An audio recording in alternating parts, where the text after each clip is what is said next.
today's episode of Why Are You Broke, we're making chocolate pudding and talking about how you can achieve financial independence as a college girly. We're gonna need some eggs. This is an interesting topic to me because I definitely have not achieved this yet. But I'm working for it!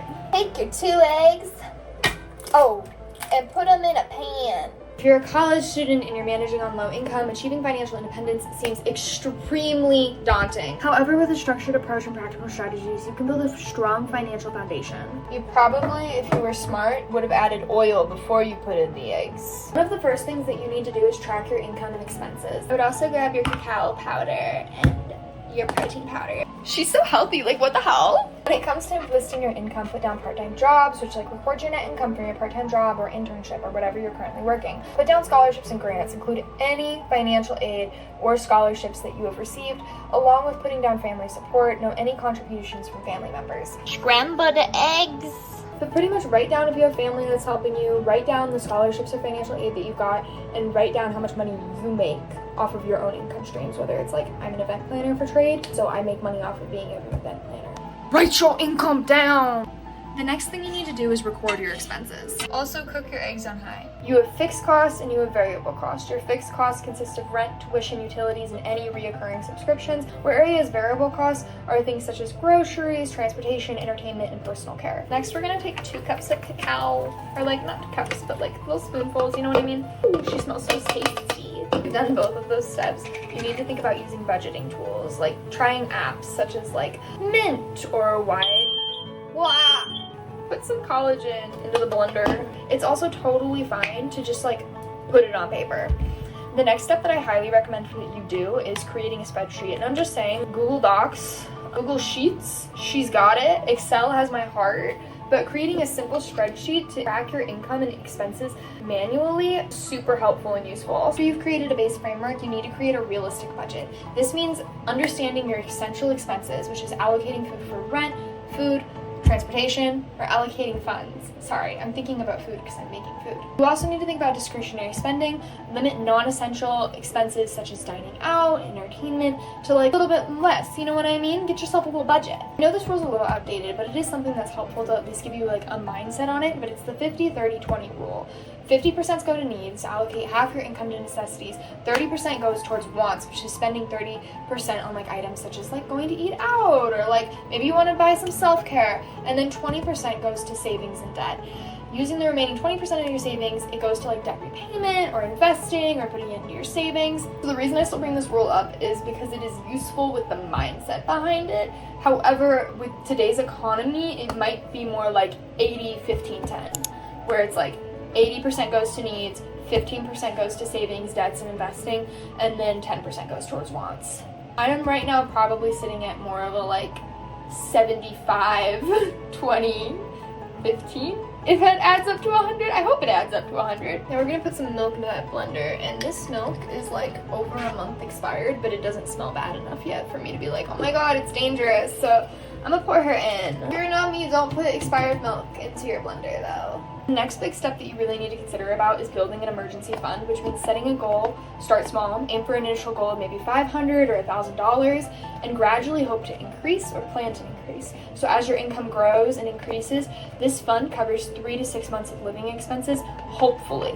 The idea is that at any time, if you have to quit your job or you end up in a situation where you have to leave the country or whatever, you have 3 to 6 months of income on your hands so that you can live off of that in case of an emergency situation. The next thing to do is opening a savings account. Preferably we want to set up a high yield savings account, which is choosing an account with no fees and a higher interest rate. You like to set up automatic transfers. It does make your life easier. By setting up automatic transfers from your checking account to your savings account, you're going to save more money in the long run, and also it's easier. If you have debt, you want to minimize your debt. I have a bucket, and part of it is the income coming in, so it's the cash going into it, right? That bucket with the cash going in. If you have debt, you have a hole out of your bucket, which means that you can't build wealth very well because cash is constantly going out. No matter how much you put in, you're constantly losing cash. If you have debt, you want to get rid of that debt. If you're a student and you have student loan debt, good ideas are applying to more scholarships, consider work-study programs, look into grants,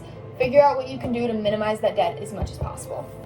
On the same topic, when you do have loans and when you do take out debt and such, You need to understand the difference between federal and private loans and their respective interest rates and repayment plans.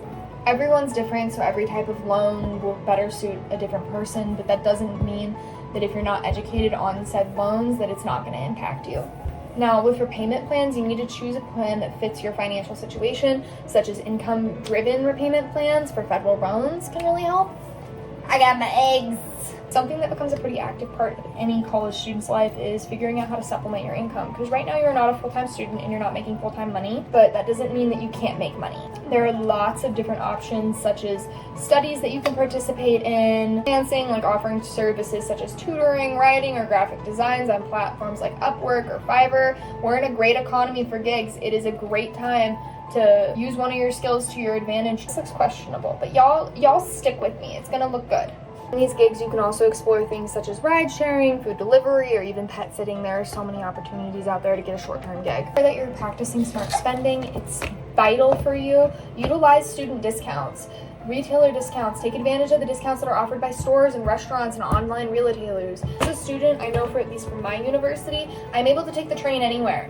Get to do it for technically free. So don't be afraid to use student membership discounts for software or streaming services and gym access if those are things that you like. Not a big supporter of cut everything you enjoy out of your life just so you can save money. And like life sucks. Still want to enjoy life, but you also just don't want to overspend. Make sure you're frugal. If you have a Costco card, buy in bulk. Like, find that friend that has the Costco card, because I swear to God, those people are your home boys. They are going to save so much money with you because you are there and you get that Costco card. And they have that Costco card, you are going to save so much money. You can find coupons, use the coupons, and compare prices at different stores. Don't just go to the closest store. Go to the store that is going to give you the most bang for your buck. I know entertainment can be hard because you want to go to concerts, or you want to go out, or you want to go do those things, but sometimes you can't afford those things, and that's okay.